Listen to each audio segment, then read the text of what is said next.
তো হ্যাঁ, আসসালামু আলাইকুম এভরিওয়ান। এখন রাত 11:15 বাজে, আর এখন আমি আর আমার কয়েকটা বন্ধু টোটো নিয়ে বার হয়ে পড়েছি দেবগ্রামের উদ্দেশ্যে। এবার তোমরা হয়তো অনেকেই জিজ্ঞেস করতে পারো যে দেবগ্রাম আমরা এত রাতে কি করতে যাচ্ছি, তো তোমরা পুরো ভিডিওটা দেখো, বুঝতে পারবা। তো এখন আমি আর আমার বন্ধু সাথে 6-7 জন আছি আমরা টোটাল টোটোতে। তো অলরেডি আমরা জম্পুকুর পৌঁছে গেছি। বিলকুমারি থেকে জম্পুকুর অনেকটাই দূর, তোমরা যারা চেনো তারা হয়তো জানো। তো মাঝখানে ভিডিও বানানো হয়নি আমাদের, তাই ভিডিওটা তোমরা দেখতে পাওনি।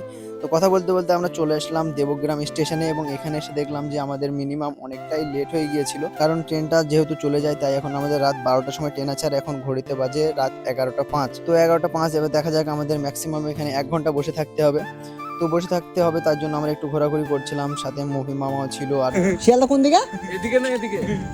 ও শিয়ালদা তোকে এইদিকে বলছি শিয়ালদা কোন দিকে? এইদিকে না এইদিকে? আমি বলছি এইদিকে। অনেক ইয়ার্কির পরে ফাইনালি আমরা চলে আসি চায়ের দোকানে, এবং আমরা সবাই এখানে বসে চা খাচ্ছিলাম, কারণ অনেকটা বোর হয়ে গেছিলাম আমরা এখানে বসে বসে। তো দেখো এখন চা খাওয়া আমাদের অলমোস্ট কমপ্লিট। এখানে আমরা এখানে বসে আছি, এখন দেখা যাক আমাদের ট্রেন কতক্ষণে আসে। সবাই অনেকটা ক্লান্তি ফিল করছিল, তার জন্য আমরা বসে থাকতে থাকতে আমাদের ট্রেন চলে আসে। রাত 12টা এখন বেজে গিয়েছে। তো আমি সবার সাথে হ্যান্ডশেক করে সবাইকে ট্রেনে উঠে এখন আমাকে যেতে হবে বাড়ি। দেখা যাক ট্রেনে ভিড় আছে না খালি আছে। আল্লাহর রহমতে যদি ট্রেন খালি থাকে খুবই ভালো, আর তোমরা সবাই দোয়া করো ওদের জন্য, ওরা যেন খুব ভালোভাবে বাড়ি মানে বিদেশে যেতে পারে এবং আবার সহি সালামত বাড়ি আসতে পারি। জানি না কবে দেখা হবে। তো ট্রেনে মানে কি বলবো, এতটা পরিমাণে ভিড় ছিল আমরা কল্পনা করতে, রাত 12টার ট্রেনে এতটা ভিড় জাস্ট কল্পনা করা যায় না। জাস্ট তোমরা দেখো একবার কতটা ভিড় ট্রেনে। তো ফাইনাল আমি ওদেরকে টাটা বাই বাই করে চলে আসি আমাদের এদিকে। সবাই ভালো থেকো, আল্লাহ হাফেজ।